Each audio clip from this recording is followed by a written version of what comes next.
ಕಡೆ ಮಳೆ ಅಬ್ಬರ, ಇನ್ನೊಂದು ಕಡೆ ಡೆಂಗಿ ಅಬ್ಬರ. ಮಳೆ ಬಂದಂಥ ಸಂದರ್ಭದಲ್ಲಿ ಹೆಚ್ಚಿನದಾಗಿ ನೀರು ಒಂದು ಕಡೆ ಎಲ್ಲ ನಿಂತ್ಕೊಂಡಾಗ ಗಲೀಜಾದಂಥ ಸಂದರ್ಭದಲ್ಲಿ ಈ ಸೊಳ್ಳೆ ಕಾಟ ಇರುತ್ತೆ. ಈ ಟೈಮ್ನಲ್ಲಿ ಡೆಂಗಿ ಕಾಟ ಆಗ್ತಾ ಇರುವಂಥದ್ದು. ಅದರಲ್ಲೂ ಸ್ಪೆಷಲಿ ದಕ್ಷಿಣ ಕನ್ನಡದಲ್ಲಂತೂ ನಿರಂತರವಾಗಿ ಮುಂಗಾರು ಮಳೆ ಅಬ್ಬರಿಸ್ತಾ ಇದೆ.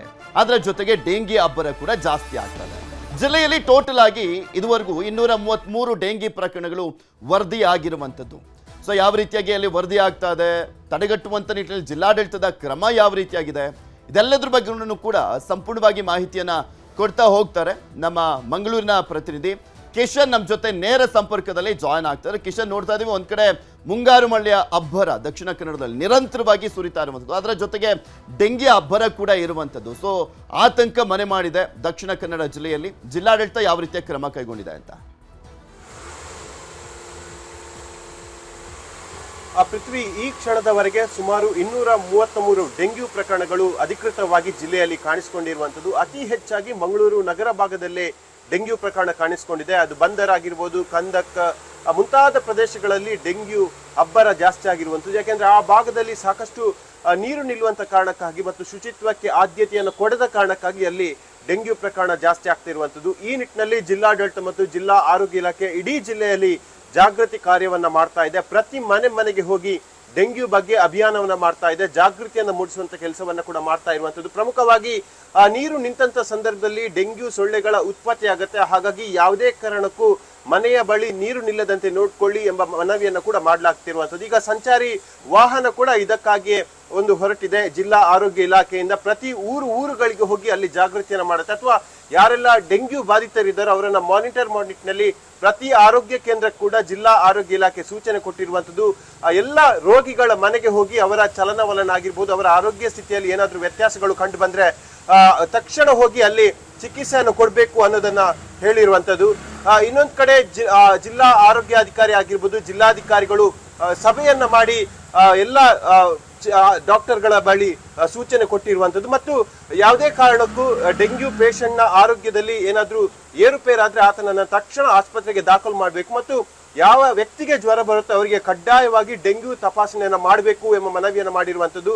ಮತ್ತೊಂದೆಡೆ ಜಿಲ್ಲಾ ಆರೋಗ್ಯ ಇಲಾಖೆ ಹೇಳೋ ಪ್ರಕಾರವಾಗಿ ಬೆಂಗಳೂರು, ಮಹಾರಾಷ್ಟ್ರ ಮುಂತಾದ ಭಾಗಗಳಿಂದ ಇಲ್ಲಿ ಜನರು ಬರ್ತಾರೆ ಹೋಗ್ತಾರೆ, ಅವರ ಕಡೆಯಿಂದ ಕೂಡ ಡೆಂಗ್ಯೂ ಹರಡುವಂತ ಸಾಧ್ಯತೆಗಳು ಅಧಿಕವಾಗಿದೆ ಅನ್ನೋದನ್ನ ಜಿಲ್ಲಾಧಿಕಾರಿಗಳು ಹೇಳಿರುವಂತದ್ದು. ಸದ್ಯ ದಕ್ಷಿಣ ಕನ್ನಡ ಜಿಲ್ಲೆಯಲ್ಲಿ ಡೆಂಗ್ಯೂ ಪ್ರಕರಣ ಹತೋಟಿಯಲ್ಲಿದೆ. ಆದ್ರೆ ಮುಂದಿನ ದಿನಗಳಲ್ಲಿ ಮಳೆ ಬಿಟ್ಟು ಬಂದಂತ ಸಂದರ್ಭದಲ್ಲಿ ಆ ಪ್ರಕರಣಗಳು ಜಾಸ್ತಿ ಆಗ್ಬೋದೇನೋ ಆತಂಕ ಕೂಡ ಸದ್ಯ ಜಿಲ್ಲೆಗೆ ಇರುವಂತದ್ದು.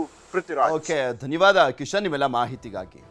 ಇನ್ನು ಮೈಸೂರಲ್ಲೂ ಕೂಡ ಅಷ್ಟೇ ಡೆಂಗಿ ಪ್ರಕರಣಗಳು ಹೆಚ್ಚಾಗ್ತಾ ಇದೆ. ಸಿಎಂ ತವರು ಜಿಲ್ಲೆಯಲ್ಲಿ ಈವರೆಗೂ 479 ಡೆಂಗಿ ಪ್ರಕರಣಗಳು ದೃಢ ಆಗಿರುವಂಥದ್ದು. ಮೈಸೂರು ಜಿಲ್ಲೆಯಲ್ಲಿ ಡೆಂಗಿ ನಿಯಂತ್ರಣಕ್ಕೆ ಆರೋಗ್ಯ ಇಲಾಖೆ ಕ್ರಮವನ್ನ ಕೈಗೊಳ್ತಾ ಇದೆ ಮೈಸೂರಿನಲ್ಲಿ. ಬಿಕಾಸ್ 400ಕ್ಕೂ ಹೆಚ್ಚಿನ ಪ್ರಕರಣಗಳು ದಾಖಲಾಗಿರುವಂಥ ಹಿನ್ನೆಲೆಯಲ್ಲಿ ಸಹಜವಾಗಿ ಅಲ್ಲೊಂದು ಸೀರಿಯಸ್ನೆಸ್ ಅನ್ನುವಂಥದ್ದು ಇರುತ್ತೆ. ಬಿಕಾಸ್ ಮುಂಗಾರು ಮಳೆಯ ಅಬ್ಬರ ಮೈಸೂರು ಜಿಲ್ಲೆಯಲ್ಲೂ ಕೂಡ ಇರುವಂಥದ್ದು.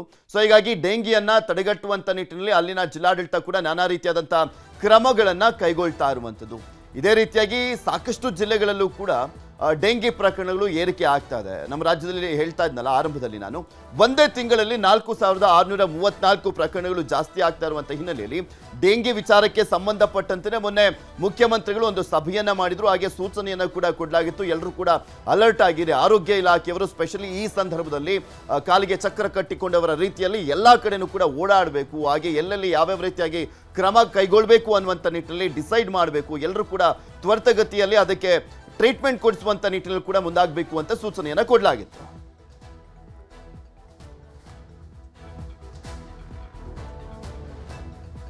ಸೊ ಮೈಸೂರಿನಲ್ಲೂ ಕೂಡ ಜಾಸ್ತಿ ಆಗ್ತಾ ಇರುವಂಥದ್ದು ಪ್ರಕರಣಗಳು. ಆರೋಗ್ಯ ಇಲಾಖೆ ಹಲವು ಕ್ರಮಗಳನ್ನ ಕೈಗೊಳ್ತಾ ಇದೆ.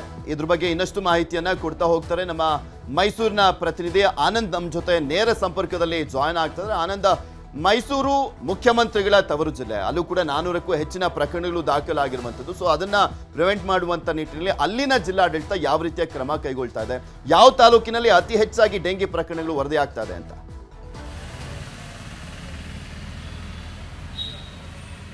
ಪೃಥ್ವಿ, ಏನು ಸಿಎಂ ತವರು ಜಿಲ್ಲೆಯಾದ ಮೈಸೂರಿನಲ್ಲೂ ಕೂಡ ಸುಮಾರು 3000ಕ್ಕೂ ಹೆಚ್ಚು ಪ್ರಕರಣಗಳು ಈಗಾಗಲೇ ಕಂಡು ಬಂದಿರುವಂಥದ್ದು.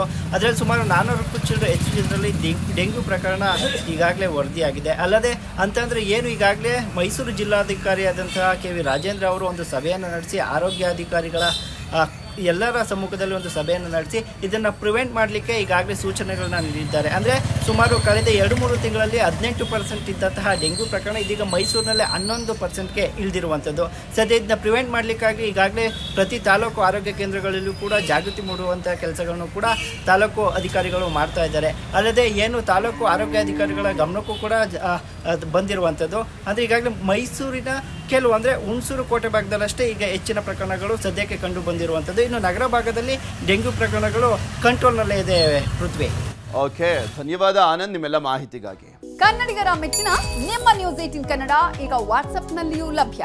ಕರ್ನಾಟಕ ಮತ್ತು ದೇಶ ವಿದೇಶದ 360 ಡಿಗ್ರಿ ಸುದ್ದಿ ವಿವರವನ್ನ ನೀವು ನಿಮ್ಮ ಕೈ ಬೆರಳುಗಳಲ್ಲಿಯೇ ಪಡೆಯೋದಿಕ್ಕೆ ಈ QR ಕೋಡ್ ಅನ್ನ ಸ್ಕ್ಯಾನ್ ಮಾಡಿ. ನಮ್ಮ ಚಾನೆಲ್ ಅನ್ನ ಫಾಲೋ ಮಾಡಿ, ನೋಟಿಫಿಕೇಶನ್ ಆನ್ ಮಾಡಿ.